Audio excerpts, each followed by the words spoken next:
Assalamualaikum warahmatullahi wabarakatuh. Kami dari kelompok 2 angkatan 13 Latsar CPNS Geominerba Bandung tahun 2022.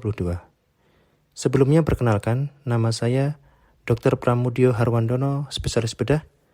Selanjutnya ada rekan-rekan saya, Dr. Kenya Nisita, spesialis bedah, Dr. Gigi Maharani Oktendrisha Swari, Dr. Gigi Arum Risalah, Dr. Gigi Syefira Salsabila Isnaini.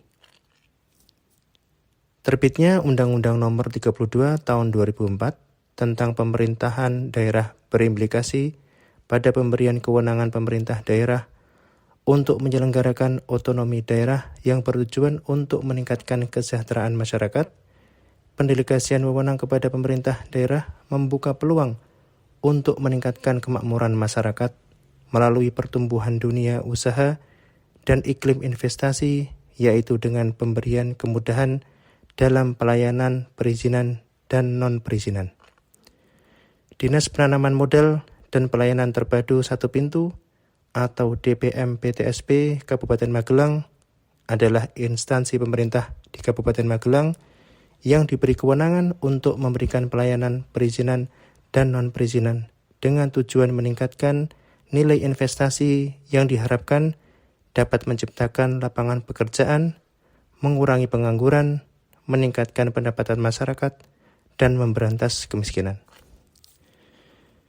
Kali ini kami akan memaparkan penerapan digitalisasi pada pelayanan publik yang bertujuan untuk mengubah sistem pelayanan publik konvensional menjadi cepat dan efisien sebagai upaya peningkatan kualitas di dalam penyediaan pelayanan pada sektor publik, yaitu portal DPM PTSP Provinsi Jawa Tengah.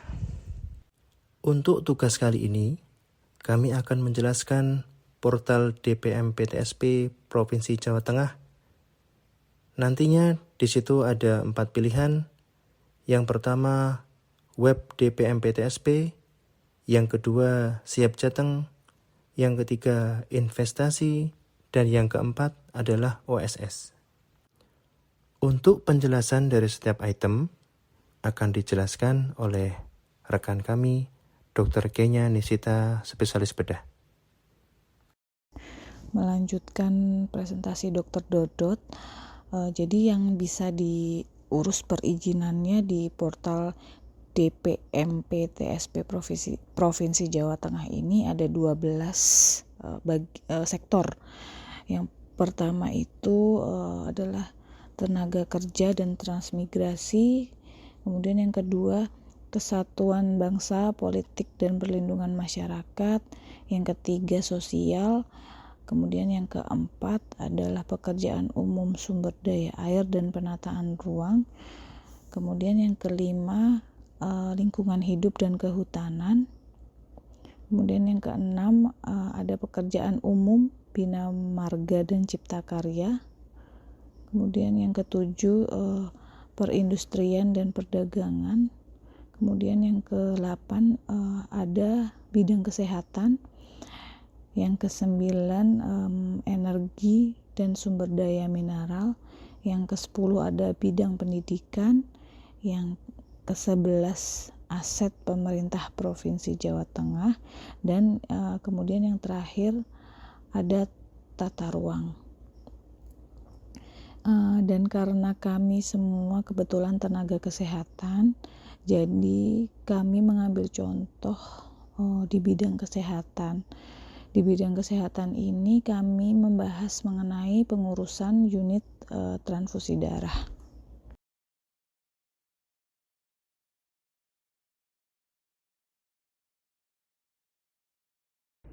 Selanjutnya, untuk proses pendaftaran perizinan unit transfusi darah dimulai dari pemohon mengajukan berkas permohonan beserta persyaratan perizinan secara online melalui Siap Jateng. Jadi, berkas-berkas persyaratan yang ada di kolom sebelah kanan disiapkan oleh pemohon, lalu di-scan dan diunggah ke Siap Jateng. Kemudian Dari front office dari DPM PTSP meneliti dan memverifikasi dokumen persyaratan. Jika sudah lengkap, dari front office akan mengeluarkan tanda terima dari permohonan. Kemudian pemohon akan mencetak tanda terima, dan poin keempat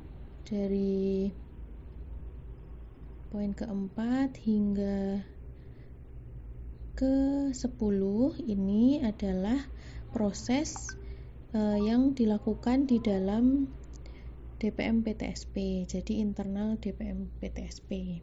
Kemudian jika dari DPM PTSP sudah selesai, akan menginformasikan bahwa sertifikat standar sudah selesai melalui Siap Jateng. Jadi pada website Siap Jateng nanti ada notifikasi bahwa sertifikatnya sudah selesai.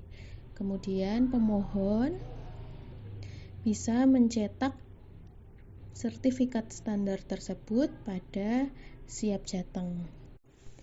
Untuk waktu pemrosesannya dari pemohon mengunggah berkas-berkas persyaratan hingga keluarnya pemohon dapat mencetak tanda terima yaitu 2 hari. Kemudian pemrosesan internal di dalam DPM PTSP itu 21 hari. Kemudian penerbitan sertifikatnya memerlukan waktu 2 hari. Seperti yang bisa kita lihat di kolom paling kanan. Selanjutnya, jika pada slide sebelumnya alur diperinci secara rinci, termasuk alur internal di dalam DPM PTSP, pada slide ini saya akan menjelaskan alur aplikasi secara umum. Yang pertama, dimulainya permohonan, yaitu pemohon mengajukan berkas permohonan, kemudian diterima oleh front office, lalu melakukan verifikasi berkas. Nah, jika berkasnya lengkap, maka back office akan melakukan verifikasi lagi, kemudian membuat surat permohonan rekomendasi ke dinas teknis. Jika belum lengkap, maka akan dikembalikan lagi ke pemohon untuk dilengkapi. Kemudian, petugas dari SKPD teknis melakukan cek lapangan. Jika tidak memenuhi syarat, maka kembali ke step berikutnya. Back office akan melakukan verifikasi kembali. Kemudian jika sudah lengkap, memenuhi persyaratan, petugas SKPD teknis akan membuat rekomendasi teknis dan dikirim ke back office DPM PTSP. Kemudian back office melakukan review permohonan dan menyusun draft SK. Nah, permohonan dan rekomendasi yang sesuai akan dilanjutkan ke kepala seksi dan dilakukan verifikasi draft SK. Jika tidak sesuai, akan kembali ke petugas SKPD yang melakukan cek lapangan. Kemudian selanjutnya, kepala bidang melakukan verifikasi draft SK, kepala dinas menandatangani SK, kemudian petugas menyerahkan SK, dan berkas diserahkan ke pemohon dengan akan ada notifikasi dari DPM PTSP ke pemohon melalui Siap Jateng. Kemudian berkas selesai. Izin yang sedang diproses dapat dicek di menu tracking izin. Kita hanya tinggal memasukkan nomor pendaftaran izin, mengetikkan CAPTCHA, lalu klik tombol lacak, akan muncul status proses izin. Apabila masyarakat memiliki keluhan, maka dapat disampaikan melalui laman keluhan dan saran, yang bisa dipilih jenisnya pelaporan atau konsultasi, lalu sektor bidangnya nanti dipilih, subjek atau masalah pokok, nama pengirim, email, nomor HP, dan penjelasan mengenai permasalahan. Masyarakat juga dapat melakukan pengaduan melalui hotline yang tersedia pada web. Seperti di sini tertera nomor telepon dari layanan pengaduan dan informasi perizinan, layanan informasi OSS, layanan informasi LKPM, dan layanan gangguan sistem informasi.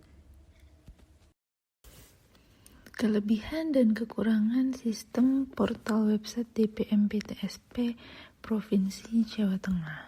Yang pertama, kelebihan, tampilan menarik dan mudah dipahami. Halaman utama portal website DPM PTSP dan data yang disajikan di portal website tersebut disajikan dengan unsur interface yang menarik dan informatif, sehingga masyarakat dan pemohon perizinan mudah mencari hal yang diinginkan. Kemudian yang kedua, informasi cukup lengkap. Informasi masing-masing bar di halaman utama portal website DPM PTSP itu terdapat 4 bar, yaitu web DPM PTSP, siap jateng, investasi, dan OSS itu cukup lengkap. Contoh, pada bar OSS atau Online Single Submission, yaitu perizinan satu pintu yang terintegrasi secara elektronik. Terdapat contoh panduan pendaftaran dan perizinan untuk usaha mikro dan kecil, kemudian non-usaha mikro dan kecil, kemudian pemerintah daerah, kementerian dan lembaga, administrator KEK atau badan pengusahaan KP BPB. Jadi semuanya itu lengkap. Ada panduan perizinan dan pengajuannya untuk masing-masing kategori. Kemudian kelebihan yang ketiga adalah mudah diakses.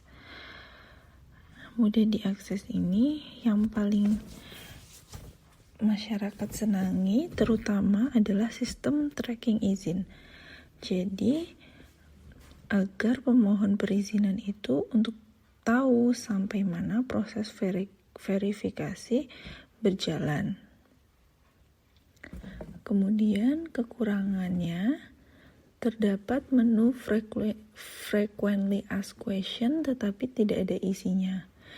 Ini hanya di bar yang siap jateng. Untuk di bar yang web DPM PTSP, investasi, dan OSS itu semua terdapat frequently asked question. Hanya yang di bagian siap jateng saja yang frequently asked question-nya kosong. Cukup sekian presentasi dari kelompok kami. Kurang lebihnya mohon maaf dan terima kasih.